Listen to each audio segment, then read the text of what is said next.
ঈদে সবাইকে জানাচ্ছি ঈদ মুবারক, ঈদ মুবারক, ঈদ মুবারক। সবাইকে দাওয়াত আমাদের বাসায়, সবাই আসবেন। সবাইকে রইল ঈদের অনেক অনেক শুভেচ্ছা, অভিনন্দন। সবাই ভালো আপনাদের থাকবেন, সবাইকে সুস্থ দাওয়াত, থাকবেন। সবাই আসবেন অবশ্যই অবশ্যই। হ্যালো গাইস, আসসালামু আলাইকুম। তোমরা সবাই কেমন আছো? আশা করি সবাই ভালো আছো, সুস্থ আছো। তোমাদের দোয়ায় পরিবারের সবাইকে নিয়ে আমিও অনেক অনেক ভালো আছি, আলহামদুলিল্লাহ। তোমাদের সবাইকে জানাই লাইচি ব্লগসে স্বাগতম। আগামীকাল ঈদ, আজকে চাঁদ রাত। তো সবাইকে জানাই ঈদের অনেক শুভেচ্ছা। ঈদ মোবারক, ঈদ মোবারক, ঈদ মোবারক। যে যেখান থেকে ঈদ পালন করতেছো, আল্লাহ যেন সবাইকে ভালো রাখে, সুস্থ রাখে, সুন্দরভাবে যেন ঈদ উদযাপন করতে পারো।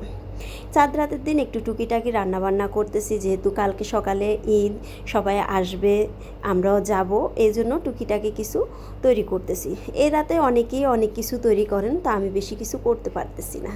যাই হোক, আমরা যখন ছোটোবেলায় ঈদ পালন করতাম তখন আসলে অনেক আনন্দ লাগতো।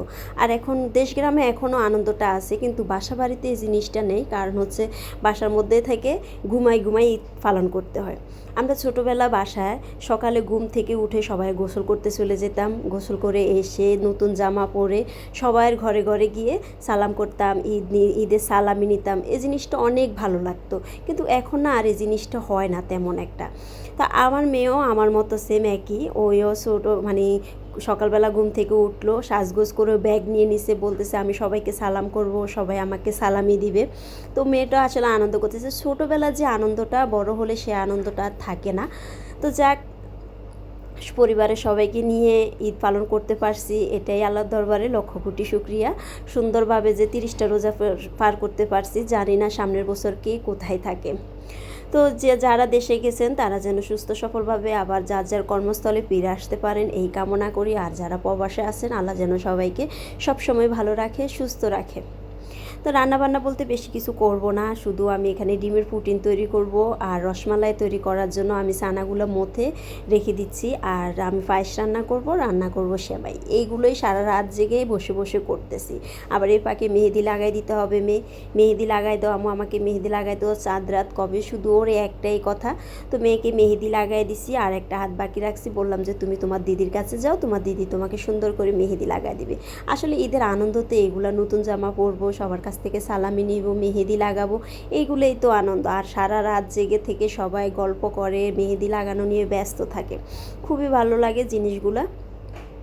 যাই হোক, এখন আমি রসমালাই তৈরি করতেছি। তো আমি আসলে পুরো রেসিপিটা ভালো করে এখানে দেখাচ্ছি না, কারণ টুকিটাকি অনেক আইটেম করতে হচ্ছে, তো ভালো করে আর রেসিপি এখানে দেখানো যাচ্ছে না। যদিও আপনারা কেউ রসমালাইয়ের সম্পূর্ণ রেসিপি দেখতে চান, আমাকে কমেন্ট করে জানাবেন, আমি চেষ্টা করব আপনাদেরকে পুরো রেসিপিটা দেওয়ার জন্য। তো কে কোথায় থেকে আমার আজকে ভিডিওটা দেখতেছেন তা অবশ্যই কমেন্ট করে জানাবেন।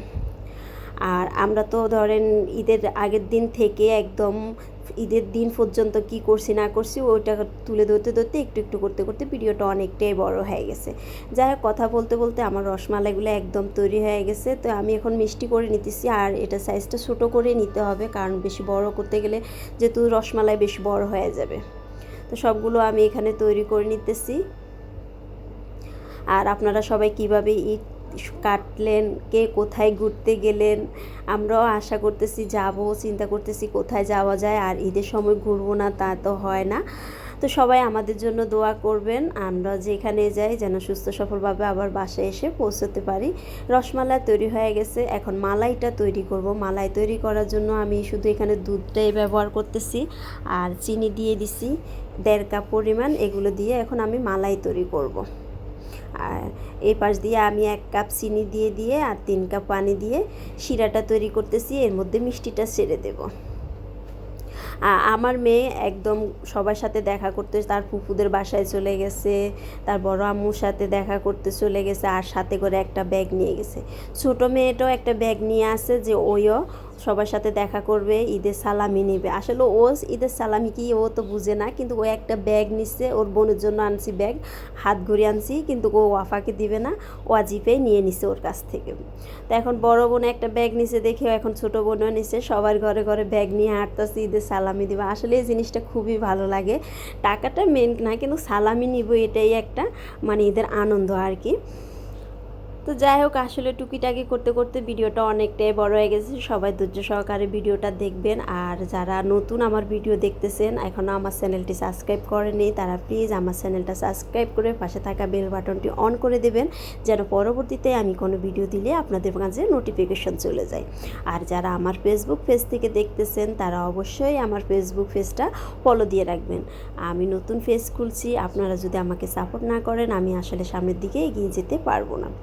আর রসমালাইগুলো তৈরি হয়ে গেছে একদম, দেখুন। আর এখন ঠান্ডা হয়ে আমি একদম মালার মধ্যে রসমালাইগুলো মিশিয়ে দিব। তো এই পাশ দিয়ে আমার পায়েসটাও রান্না হয়ে গেছে, আমি রান্না করে নিছি। আর রসমালাইটাও তৈরি হয়ে গেছে। এগুলো তৈরি হওয়ার পরে আবার এখান দিয়ে সেমাই রান্না করে নেব, পুটিন তৈরি নেব। তো সারা রাত জেগে জেগে এগুলাই করছি। ছোটো মেয়েটাও আসলে তুরতুর করে, একটা থেকে একটা দুর্ঘটনা ঘটায় ফেলে, কারণ ভয় লাগে। ও চেয়ার উপর থেকে পড়ে পড়ে শুধু মাথা ব্যথা পায় আর সাথে সাথে বমি করে দেয়। মেয়েটাকে নিয়েও আমি অনেক একটা যন্ত্রণার মধ্যে আছি, কারণ অনেক দুষ্টামি করে। ও ছোটো হিসাবে ওর তুলনামূলক দুষ্টামিটা বেশি বেড়ে গেছে। সবাই আমার মেয়েদের দুইটার জন্য দোয়া করবেন, আর সবার জন্য আমরাও দোয়া করি, যে যেখানে আছে আল্লাহ সবাইকে ভালো রাখুক, সুস্থ রাখুক। এই তো রসমালাইগুলো দেখুন তৈরি হয়ে গেছে, আর মাশাআল্লাহ খুব সুন্দর হয়েছে। দেখতে যতটা সুন্দর লাগতেছে, খেতেও ঠিক ততটাই ভালো লাগলো। আর মালাইটা দেখুন একদম গাঢ় হয়ে গেছে। এখানে আমি 1 কেজি দুধ নিয়ে জাল দিয়ে দুধটাকে 2.5 কেজি সমান করে নিছি, আধা কেজি সমান। এজন্য মালাইটা একটু ঘন হয়ে আসছে। তো এগুলো আমি ফ্রিজে রেখে দিব। আর এখান দিয়ে দেখেন পায়েসটা রান্না হয়ে গেছে, আমি উপরে পরিবেশন করে রেখে দিছি। যাই হোক, আসলে ঈদে এগুলো তৈরি করা আরও মজা। আরেকটা কথা কি জানেন, আমাদের দেশ গ্রামে এগুলো সাথে বেশি তৈরি করে নারিকেলের জিরা। সবাই মিলে নারিকেল ভেঙে আসে, একসাথে সবাই মিলে কাটে, সবার ঘরে ঘরে নারিকেলের জিরা কাটে, ডিমের পিঠা তৈরি করে। সবাই মিলে একসাথে যখন এগুলো করে না, তখন খুবই ভালো লাগে। এটাই হলো ঈদ আনন্দ। আবার সেমাই কাটে। এখন তবে তেমন একটা কেউ ঘরে ঘরে সেমাই কাটে না, তবে আমাদের বাসায় এখনও মাঝে মাঝেই মেশিনে যে হাতে সেমাইগুলো কাটে, ওগুলো এখনও কাটে। এগুলোই ঈদ আসতেছে সবাই ঘরে ঘরে এগুলোই করে, আর খুবই ভালো লাগে। যাই হোক, এখন ডিমের পুটিন আমি তৈরি করব। আর এখানে আমি 10টা ডিম নিয়ে নিচ্ছি, চিনি দিয়ে দিছি। এখানে অল্প, বেশি চিনি দিই নাই। যখন আমি দুধ জাল দিয়ে নিচ্ছি, ওটার মধ্যে আমি চিনিটা দিয়ে দিছি। এখানে শুধু সামান্য একটু চিনি দিব, যেহেতু আবার ক্যারামেল তৈরি করব, ক্যারামেলের মধ্যেও চিনি থাকবে, এই জন্য চিনিটা আমি বেশি দিই নাই, অল্প করে দিয়েছি। একদম ভালো করে পুটিনের ডিমগুলো মাখায় নিতে, মিক্স করে নিতে হবে। তারপরে এর মধ্যে আমি এখন যে দুধ 1 কেজি দুধ জাল দিয়ে আধা কেজি পরিমাণ করে নিছি, এখন দুধটা মিশিয়ে দেব। তো আপনারা কে কী তৈরি করছেন অবশ্যই জানাবেন। আর সবাইকে ঈদের দাওয়াত রইল। যারা আমার ভিডিও দেখতেছেন তারা সবাই আসবেন, ঈদের দাওয়াত রইল। জানি অনেকে আসতে পারবেন না, হয়তো বলবেন আপু দাওয়াত তো দিলেন, আসতে পারবো না। তা অবশ্য ঠিক আছে, যাই হোক, দাওয়াত দিয়ে দিলাম। এই তো তৈরি হয়ে গেল ডিমের পুটিনের ইয়াটা। আর এখন এখানে ক্যারামেলটা আমি নিয়ে ঠান্ডা করে নিছি, ক্যারামেল দিয়ে দিলে ভালো লাগে। সবগুলো ডিমের ঢেলে দিচ্ছি, এখন চুলায় বসিয়ে দিব। আলতো জালে এগুলা হয়ে যাবে। যাক, বকবক করতে আসি, কি বলবো না বলবো জানি না, অনেক কথাই বলতেছি। যদিও কথাবার্তার মাধ্যমে যদি ভুল ত্রুটি হয়ে থাকে, সবাই ক্ষমা সুন্দর দৃষ্টিতে দেখবেন। আর আমার ভিডিও কেমন লাগছে সবাই অবশ্যই কমেন্ট করে জানাবেন। যারা শুরু থেকে এ পর্যন্ত আমার ভিডিও দেখতেছেন, আমাকে সাপোর্ট করে যাচ্ছেন, সবাইকে অনেক অনেক ধন্যবাদ। এভাবে সবসময় পাশে থাকবেন। আপনারা সাপোর্ট না করলে আমরা সামনের দিকে এগিয়ে যেতে পারবো না। আর যারা নতুন আমার ভিডিও দেখতেছেন, এখনও আমার চ্যানেলে সাবস্ক্রাইব করেনি, তারা চ্যানেলটা সাবস্ক্রাইব করে রাখবেন। পুটিন তৈরি হয়ে গেছে, এখন পুটিনটাও চুলা থেকে নামিয়ে নিব। একটা কাঠি দিয়ে দেখতেছি যে এটা সম্পূর্ণ হলো নাকি, দেখি যে একদম হয়ে গেছে। আর এখন নামিয়ে নিছি। এপাশ দিয়ে আবার আমি কিন্তু হাতে মেহেদিও লাগাই নিছি, কারণ হচ্ছে মেয়েকে লাগাই দেওয়ার পরে আমি এগুলোও তৈরি করতেছি, আর এপাক দিয়ে একটু মেহেদিও হাতে লাগিয়ে নিলাম। আর দেখুন সবগুলো আমার রান্নাবান্না শেষ হয়ে গেছে। তো আমার এই রান্নাবান্না কেমন লাগলো জানাবেন। আর দেখুন ডিমের পুটিন, পায়েস, সেমাই আর রসমালাই, এই হলো আমার আজকের রান্নাবান্না। যাই হোক, ঈদের দিন সকালবেলা সবাই আসছে তার চাচু মামুর সাথে দেখা করার জন্য। এখন মামা সবাইকে সালামি দিচ্ছে, এটাই তো আসল আনন্দ ঈদের। তো যাই হোক, এখন আমি আপনাদের ভাইয়াকে সালাম করব আর আপনাদের ভাইয়ের কাছ থেকে সালামি নিব। কারণ হচ্ছে আমি ওই ঈদের নামাজ পড়ে এসে শুয়ে পড়ছে, আমি মেয়েদেরকে রেডি করাতে করাতে সময় চলে গেছে, ওর সাথে আর দেখা করতে পারি না। তো সবাই আসছে, এই পাক দিয়ে আমিও একটু সালাম করে নিই। তো যাক, সালাম করে সালামির জন্য দাঁড়ায় রয়েছি। আর আপনাদের ভাইয়া দেখুন আমার সাথে কি কিপটা মিটা করে, আমাকে সালামি দেবে না, বলে যে কি সবাইকে যা দিছি তোমাকেও তা দিছি। আমি কি, আমার কি 200 টাকা হয় বলেন তো? আমি ছাড়তাছি না যে আমাকে দেন। দেখেন ফকিনির মতো হাত বাড়ায় রাখছি, দিতাছে না, 200 করে 400 টাকা দিয়ে বসায় রাখছে। তারপর আমি হাল ছাড়ি না, দেন সালামি দেন, সালামি দেন, দাঁড়াইছি দেখছেন হাত পেতে রয়েছি। আর উনি শুধু আমারে দেখায় দেখায় সবাইরে দিতেছে, আমারে দিতেছে না। যাই হোক, অবশেষে 1000 টাকা পেয়ে গেলাম। যাক আলহামদুলিল্লাহ, আমার সালামি 1400 টাকা পড়ে গেছে। তো খুশিতে আমিও নাচতেছি, যাক 1400 টাকা পেয়ে গেছি। আর আমার মেয়ে দেখুন, ওদেরকে সাজায় দিবার পরে ওরা কোথায় কোথায় চলে গেছে, আসলে আমি ওদের ভিডিওই নিতে পারিনি। দেখুন এখন সাজে কি ঢং করতেছে।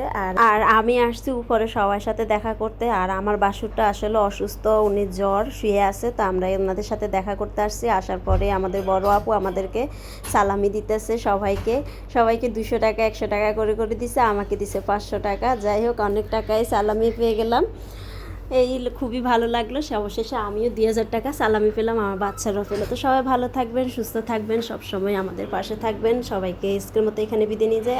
সবাইকে জানাচ্ছি ঈদ মুবারক, ঈদ মুবারক, ঈদ মুবারক। সবাইকে দাওয়াত আমাদের বাসায়, সবাই আসবেন। সবাইকে রইল ঈদের অনেক অনেক শুভেচ্ছা, অভিনন্দন। সবাই ভালো আপনাদের থাকবেন, সবাইকে সুস্থ দাওয়াত, থাকবেন। সবাই আসবেন অবশ্যই অবশ্যই।